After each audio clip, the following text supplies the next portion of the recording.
Today, we're talking about creating visual markers for yourself on track. And when it comes to braking zones or turn-in points, or even just references to be able to navigate yourself around the track, it's super important to actually pinpoint certain objects or markers or different things out there to be able to get you going around the track as quickly and as safely as possible. So we're going to go on board here in the Supra with one of my students. As you can see here, braking pretty early, setting our marker for the Motul red board, for instance. So you can already see me throwing the fist there because I'm also giving him a chance to interpret the information that I'm giving also with a visual signal, and then they'll get on the brakes where I actually want them to. So right there, starting pretty early, as this was one of the first few times that they have been here to the track, so really starting to just break them in so they can get a feel for it. Now as we're going through, obviously we're going to work on a few different things here, but the second visual that I wanted to point out is probably this guy here, going underneath the Fox Factory Bridge. Now this is an iconic turn on this course, and probably one of the most intimidating ones to get started with, especially if this is your first time tracking. It's completely blind, you can't see where you're going, over crest. It's a pretty intense corner, and in the majority of a lot of cars, you're going flat over this corner, or 100% throttle over this corner. So the visual reference that we have on board for us here is going to be this yellow, white, and red marker board, if you will.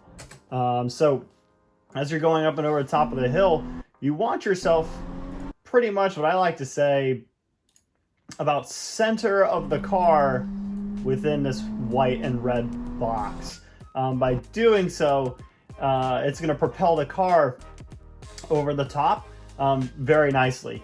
So pretty much the center line of your car going straight over the top in between that white and red box is going to set yourself up perfectly to go over the top of the crest, even though you don't know exactly where the corner is going to end up.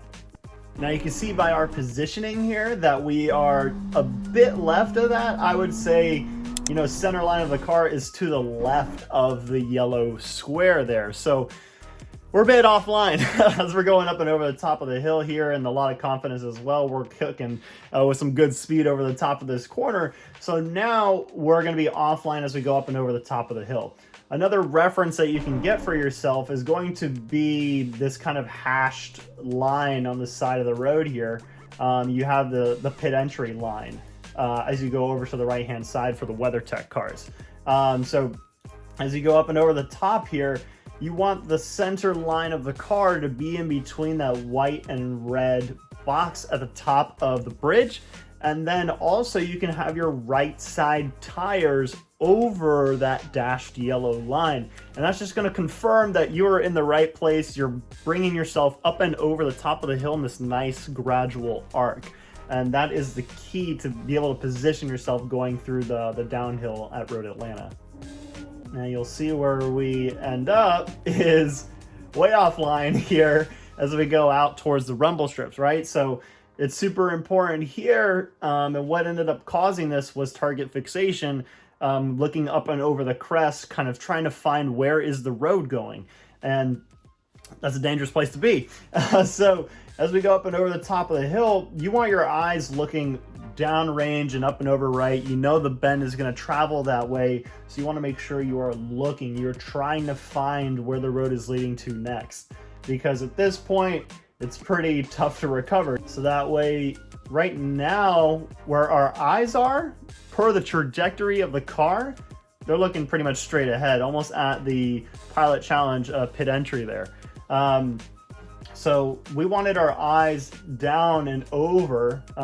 Basically, you want your eyes down and over here. Instead, our eyes are looking more so over here. And that's where the car's path is going.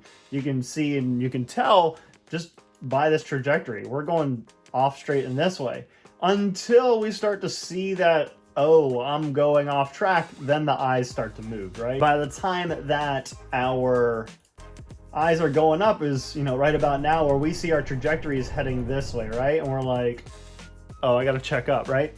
So instead of our eyes being here, we wanted them more so over here, so that way we wouldn't end up in the situation. Even if you find yourself checking out to that side, you don't want your vision to be off to the off into the grass. You want to find the path that's going to bring you back onto the road. So always keep your eyes ahead of the game, even if you find yourself in a sticky situation. And we'll get this to you guys at full speed now.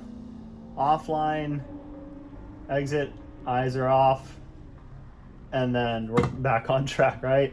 And that also kind of stuns the entrance into the next corner, because now we're trying to catch up with our vision. So it all kind of snowballs. So that's the importance of making sure, one, the vision is right, but two, that you're setting out those markers for yourself and making sure that the car is positioned exactly where you want it to before you even get there.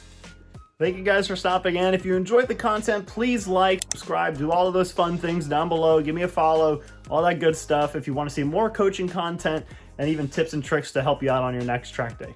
Catch you out there on the track.